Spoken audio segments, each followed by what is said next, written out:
Direct from the Six, world-renowned, Canada's largest city, with Canada's biggest thinkers, visionaries, and hustlers.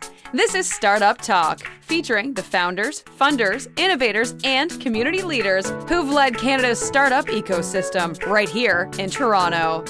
You'll hear the challenges, the failures, the successes. Toronto's Startup Podcast gives you the full story direct from the entrepreneurs and influencers who've made a difference. Now, the host of Startup Talk, the founder of TorontoStarts, the Startup Coach.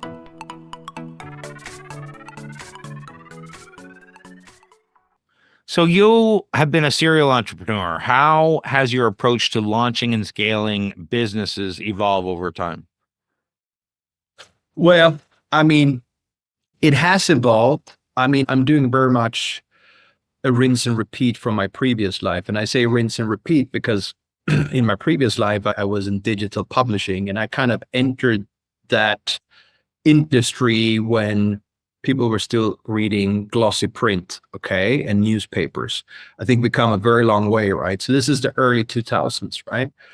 And I moved from Sweden, which is my native country, to Hong Kong, and I kind of built this brand, which was called Lifestyle Hong Kong at the time. But later on, as we expanded to multiple other Asian countries, it became Lifestyle Asia.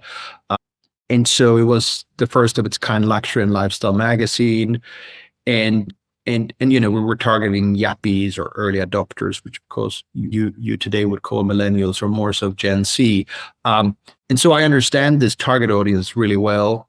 Gen Z and millennials today are the largest group of pet owners globally, and a lot of them choose to have pets over human kids.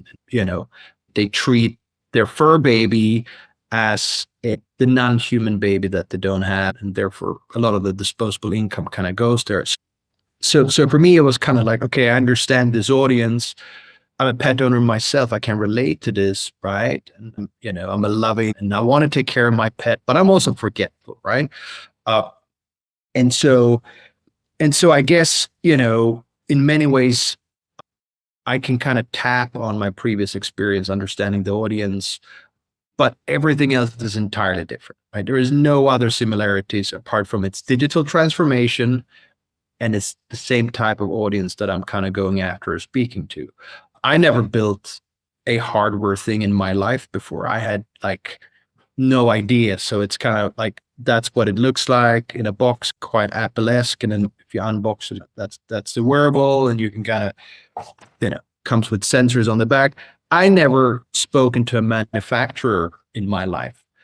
That whole thing was extremely foreign to me. So I guess, before I could launch a new country with my previous business, and I would know within 12 months, I would sort of start to generate income from that market. I needed to go in, build the content, build the brand, throw a couple of dynamite events, find the readers, be really good at SEO, and then start to kind of sell advertisement, around that content. It would take me 12 months, right? So I was in Hong Kong, I was in Singapore, I was in Malaysia, I was in Thailand, India. We expanded to parts of Europe. We did that really successfully.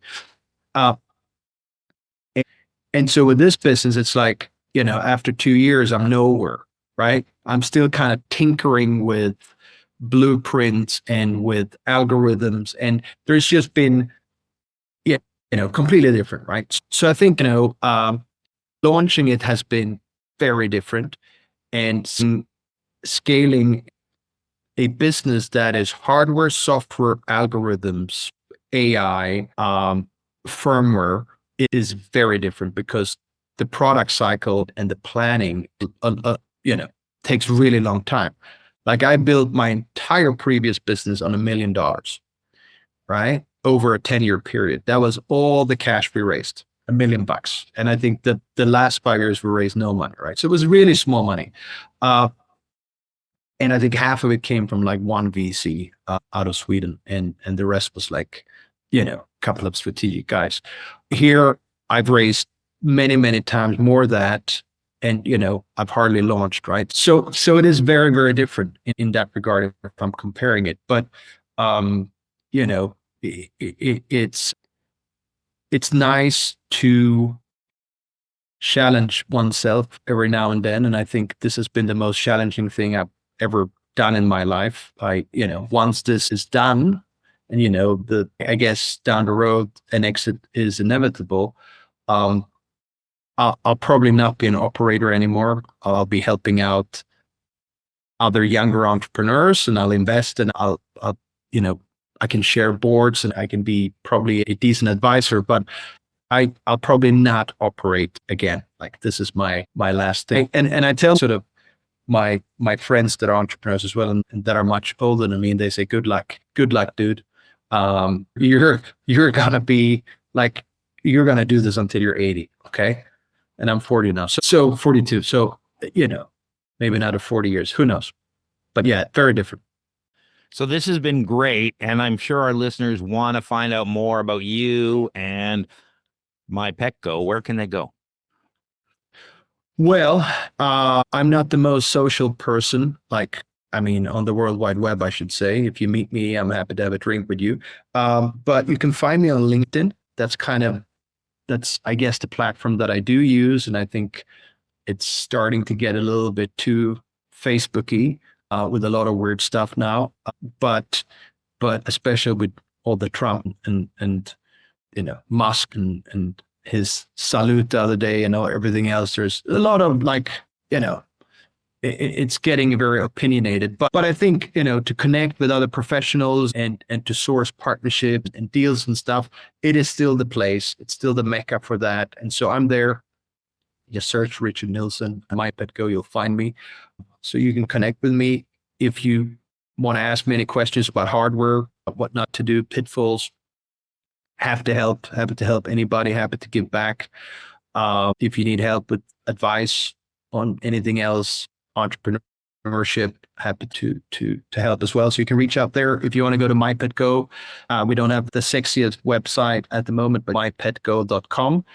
You can read up there. There is a new one launching soon. That's why I say it's not the sexiest. It's been there a while. It's a little bit outdated, I would say. It's an old application on it. Just launched a new one. But yeah, that's probably the two places. You find me there, and don't be a stranger if you want to talk. I'm usually always I always try to give people time. It's been great chatting with you, and I'll just kind of end with this kind of thought, because you've talked about, Trump and the politics going on LinkedIn and whatnot. And I always found it funny when companies need to take sides in any political or hot topic in any way, shape, or form. Because unless it's you or directly affects you as a company, why do you need to weigh in on these divisive topics? Because I think it was Michael Jordan who said it best, Republicans buy shoes too. Why would I? It's hard enough to get customers. Why would I alienate such a high percentage of the population by sharing my political views or a company's political views, or taking a stand versus one politician or other, or a religion or another? Like, why would you do that? It makes no sense from a business point of view. So keep your that personal information out of your business, because why would you, it's hard enough to get customers. Why would you make it even harder and limit that pool? Agree. He's a wise man, Michael Jordan. Yeah. Really good businessman, actually. Really good entrepreneur. Yeah. And it just always strikes me as like, why do this? Like, I understand you don't like this politician or you don't like that politician, but if you bring it into business, you're dividing your customers up and you're doing a disservice to your business. So do your best to not bring that forward. I really appreciate you taking the time today to talk to me, Richard. And I loved learning all about MyPetGo. Thank you so much for having me on. I appreciate it. And for those listening, all the links he mentioned will be in the show notes on the podcast. So just click on that and the links will be there. Thanks, everyone.